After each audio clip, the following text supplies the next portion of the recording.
Well, well, well. We got a new twist in the world of golf today, where the boys got in the courtroom and decided no more fighting. They're going to learn how to live and let live, and merge all these pro tours into one for-profit organization. Well, what do you think about that?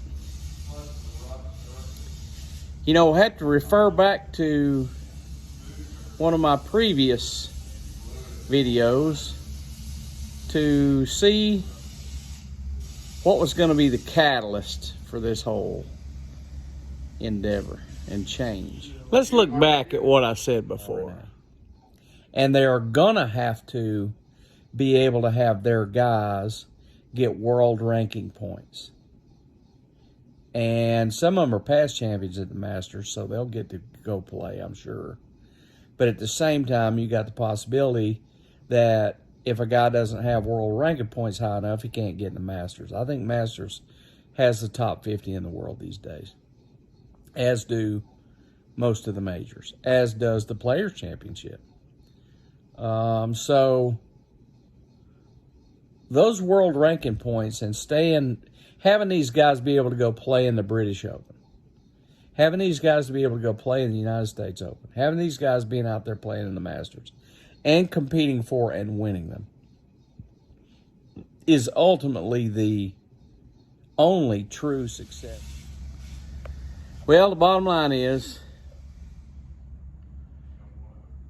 they let those LIV boys in the majors, and one of them won one of them. And of all things, Brooks Koepka won the PGA, the championship of the PGA of America. And that's the straw that broke the camel's back. Because excluding these fine players from the majors and excluding these fine players from any golf tournament that they want to play in is the wrong attitude. We want the best of the best to go where they want to go and play where they want to play and make as much money as they possibly can. That's for the good of the game. And now, as a result of this merger, or mutual operating agreement, or whatever you want to call it, it's going to be pulled together pretty quick. Now, we've seen this before in sports. Broadway Joe got the big contract in the AFL, and he turned into the superstar of pro football for the alternate league. And the next thing you know, he wins the Super Bowl. And as soon as he won the Super Bowl, now we got to merge these two leagues. That's the exact same scenario that we saw here. And I am surprised that it came this quick. But, you know, things move faster these days than they used to. And back in the AFL, you know, I think the AFL ran, I don't know, in the early 60s all the way to 69, so they probably ran for 10 years or close. So LIV Golf ran for 20 months, maybe something like that, before something happened. Why?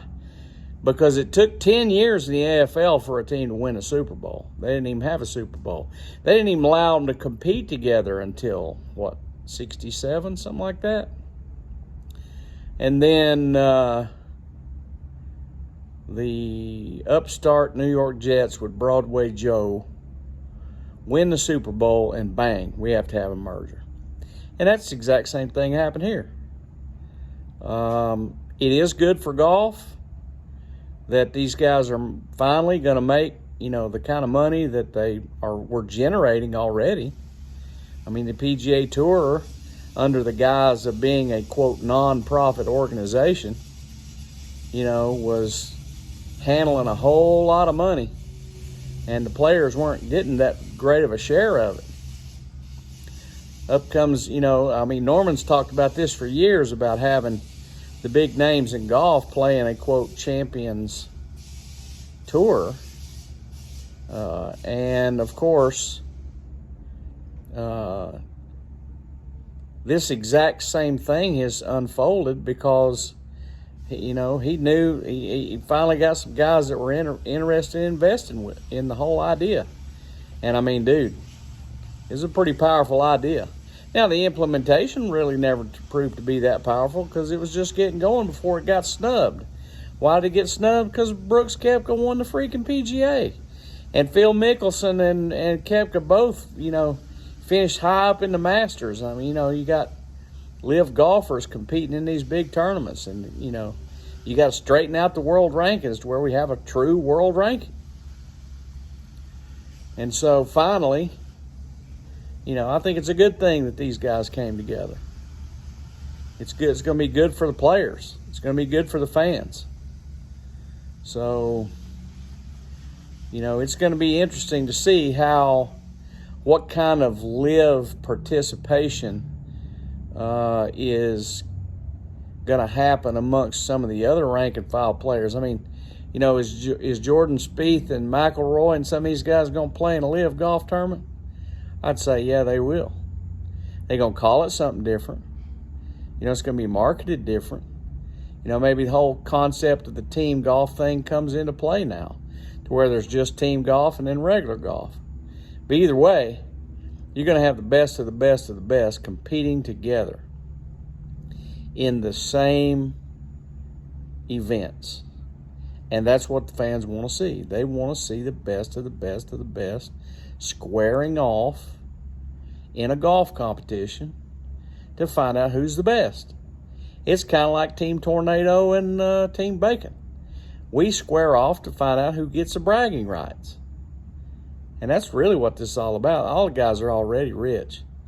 But the good news is now the players, rank and file players in the PGA Tour, plus everybody else down the chain, is going to make a whole heck of a lot more money than they ever made before. So, it's pretty amazing what's happened. You know, the real casualty in this whole thing is the credibility of people like Monahan and a lot of journalists, quote unquote, editorialists, if you ask me. They're not really journalists, they're editorialists out there like Brandel. All those guys, they're going to have a hard time recovering. I mean, they'll figure out how to recover, but they've lost so much credibility on this whole front. You know, Brandel's ship has sunk. But, I mean, how he overcomes this, I don't know.